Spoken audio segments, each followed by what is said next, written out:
Oui, ça me convient, ça me convient. Ça me convient parce que, en fait, bon, je n'ai jamais caché mon goût et ma passion pour la littérature américaine. Mais c'est vrai que là, c'est vraiment ce qui me fait écrire ce livre, c'est vraiment la lecture d'un romancier américain. D'habitude, les romanciers américains sont pour moi un modèle. Bon, il n'y a pas que les romanciers américains, mais les romanciers américains ont une grande place dans mon travail de romancier. Mais là, très étrangement, j'étais complètement en train d'écrire autre chose. Ça faisait 1 an et demi que j'étais sur un projet. Et j'ai lu la trilogie des Confins. Et j'étais tellement bouleversé par ces textes que je me suis arrêté net d'écrire mon projet et que je me suis mis à écrire ça. Donc là, il y a véritablement une espèce il y a eu un soulèvement, enfin un choc très fort. Et j'ai eu envie, en fait, ce qui m'a énormément bouleversé dans cette trilogie de McCarthy, c'est le rapport à l'espace, le rapport à la géographie, et cette façon dont il fait avancer ses personnages dans des géographies vides, où on a juste un sentiment géographique, mais on a l'impression qu'ils sont dans une espèce de quête qui ressemble plus à une errance qu'une quête, donc il ne se passe rien, et en même temps, on est dans un état de tension extrême. On a peur. On ne sait pas pourquoi, on est dans des paysages somptueux et on a peur. Et il arrive à rendre ça d'une manière inouïe, et on a peur parce qu'on sent que quelque chose va surgir. On ne sait pas d'où, on ne sait pas comment, une espèce de menace latente, alors qu'on est dans une géographie somptueuse équivalente au Grand Ouest américain.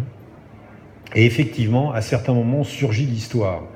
Et quand surgit l'histoire dans la géographie, effectivement, c'est une histoire extrêmement violente qui est l'histoire des hommes. Et j'ai eu envie je me suis dit, j'ai envie de faire la même chose dans un espace européen qui est tellement différent, puisque nous sommes dans un espace très construit, très urbain, y compris quand nous sommes dans un espace naturel, qu'on pense aux alpages des Alpes ou à l'estive des Pyrénées. Les paysages de montagne chez nous sont construits à cause de l'élevage en haute montagne, qui fait que les forêts sont très très très loin, et on a ces alpages magnifiques qui scandent les paysages de montagne. Donc chez nous, tous les paysages pratiquement sont construits. Et j'ai voulu essayer de retranscrire cette traversée des paysages dans laquelle s'élabore le sens et dans laquelle s'élabore la signification du monde et de la vie des hommes.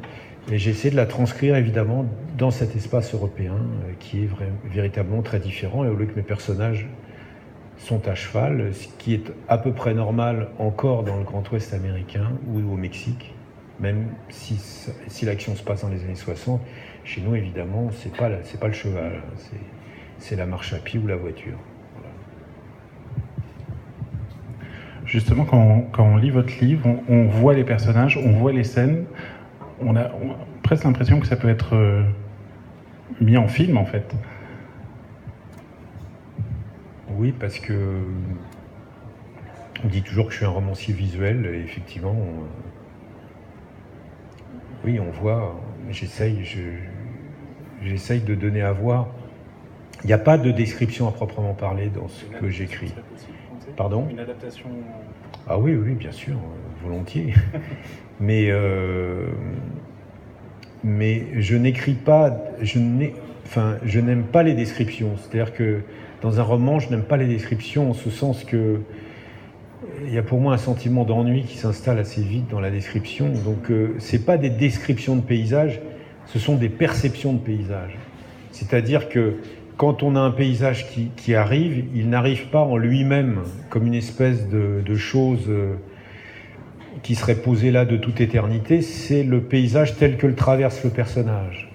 Donc c'est toujours une perception. Donc c'est toujours situé dans un état d'émotion, dans un état de questionnement, qui fait que le personnage le voit d'une façon ou d'une autre, le paysage. Donc c'est pas une description en soi du paysage.